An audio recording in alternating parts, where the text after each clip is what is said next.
വിദ്യ കേട്ടുവാ.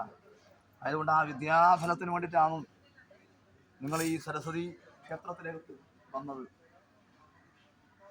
ക്ഷേത്രമാണ് വിദ്യാലയം അല്ലേ?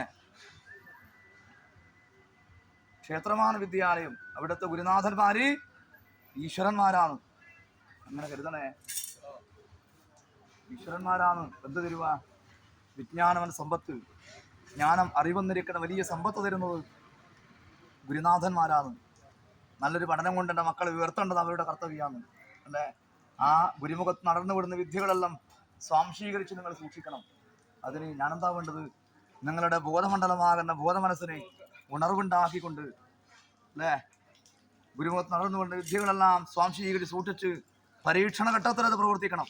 വേണ്ടേ? ഗുരുവിൽ നിന്ന് ലഭിച്ചാൽ മതിയാ പോരാ. അതെന്താ വേണ്ട? പരീക്ഷണ ഘട്ടത്തിൽ പ്രവർത്തിച്ചാലേ വിജയം ഉണ്ടാവുള്ളൂ. അത് പ്രവർത്തിക്കണമെങ്കിൽ അത് ബോധത്തിൽ തറച്ചവിടെ ഉണ്ടാവണ്ടേ? ആവനാഴിൽ അസ്ത്രമുണ്ടെങ്കിലേ തുടുക്കാനാവില്ല. ഇവിടെ ആവനാഴിൽ അസ്ത്രം പോലെ വിധി എന്നിരിക്കുന്ന സാധനത്തെ സൂക്ഷിക്കേണ്ട പദം ദൈവം തരും.